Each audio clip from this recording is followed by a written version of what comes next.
Hello, I'm George Jenkinson. This is our paper, A Robotic Radial Palpation Mechanism for Breast Examinations, or IRIS. So first, a little bit about medical breast examinations. So a clinical breast examination is a physical palpation of a breast tissue, usually looking for any stiff growths that may be in the breast mass. This is widely practiced, but there's no known best way or standard way to do it, so there's a big variety in opinion of how well people think it works. So we think because of these reasons, it makes a good candidate for roboticization. So our accompanying work, our previous work, has shown that the general public would be accepting of this practice being roboticized.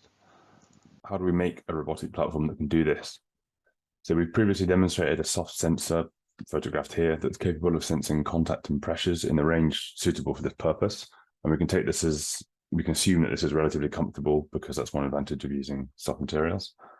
And for our test base, we need to demonstrate that our platform can work on real people. So our partners at Imperial for this project provided us with the next best thing, which is a realistic breast phantom, which to perform our robotics CVE tests on. Now, this is the bit that this particular paper focuses on, and we want to build a manipulator capable of housing multiple sensors, applying appropriate force, and of covering the morphology of a breast efficiently. So here's the checklist for the behavior that we want. So our team came up with a few designs, and after a few versions, we made this CAD and the real life version. So as for checklist point 1, the number of sensors this can hold is quite arbitrary. So the rotational symmetry means that we can add and remove sensors and maintain this rotational symmetry whilst using very similar control for the manipulator as a whole. So the ability to play around with a number of sensors was used to optimize the design, which I'll talk about in a minute. Here we show it with five sensors. So first, some notes on the mechanics of the manipulator. So the open-close mechanism of the manipulator is based on an iris diaphragm, which is usually found in cameras. So this meant that we could control the radial open and close using a single motor shown at the bottom for our CAD. So the angle of the sensors is controlled by this pitch coupler on the left, which moves a 2-bar siding mechanism up and down, rotating the sensors through this blue angle as shown here. So this meant that we have a second degree of freedom controlled by a single linear motor. So this whole thing was then mounted to a KUKA arm, which gave it Cartesian motion. And it may appear as if this is too simple or the sensors are too tightly coupled to cover a complex morphology, such as our breast phantom. So we wanted to test that in simulation. We used a CT scan to create a digital twin of the breast phantom as a point cloud seen on the right. So this could then be used to test how well the manipulator can cover the morphology of a breast using our CAD models in simulation. For the simulation, an algorithm was developed that divided the digital model into segments based on how many sensors the manipulator held. So here we have 1 to 6, and you can see how they're divided. So this one, for example, on the bottom left has 5. You can see it's 5 colors roughly into 5 segments. So the simulation iterates through each of the positions in a single segment and then finds the optimal position to place the other sensors to maximize contact with the surface of the breast phantom.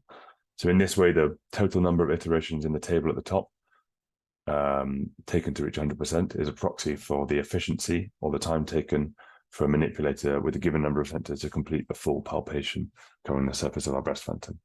So we can see from the table that adding sensors reduces the time taken as expected, but also as expected, this benefit diminishes with more sensors. So, every time you add a sensor, it is getting quicker, but less so.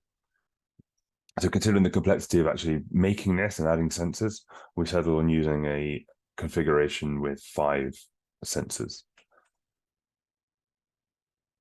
So to demonstrate the validity of the simulator, we reconstructed some of the poses in the real manipulator using exactly the same inputs as our simulation control to our real controller, and the configuration closely matched the simulation, meaning that we should be able to use our simulation with confidence.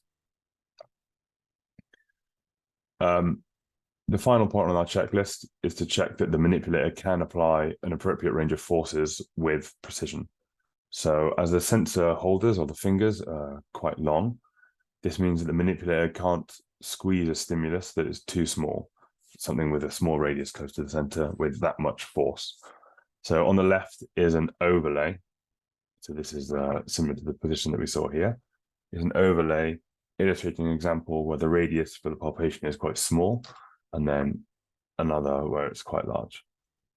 Our experimental data shows the force applied by a single sensor tip at increasing stimulus radius. So from the data, you can see that for stimulus that's small with a radius of under 20 millimeters, the manipulator can't apply our maximum target force, our maximum comfortable target force of 3 newtons, corresponding to about 20 kilopascals. However, if we consider that there will be an additive effect from the other sensors effectively pinching something this small, then that may not be so undesirable. Small forces might be preferable. So within this region of 6 newtons that we tested up to, the force could be controlled with a precision of micronewtons. So 1 motor tick corresponded to, half a micronewton roughly. And we also looked at altering the finger length, where a much shorter finger meant the iris could apply a much higher force at the tip if needed, although in our application that wasn't necessarily desirable. So we've demonstrated that the iris can use multiple sensors to cover the morphology of a breast, exploiting its compliant structure for force control and shape matching. And the iris has fine control over the forces it exerts on the convex surface of a stimulus. So our future work includes integrating iris with sensors on all its digits to test on phantom models and indeed real models, giving it its indication of its value as a medical tool so that we can assess how useful a robotic device like this might be in the real world. So I'd be happy to answer any questions now or anytime in the future by email, and please give our paper a look if it interests you. Thank you.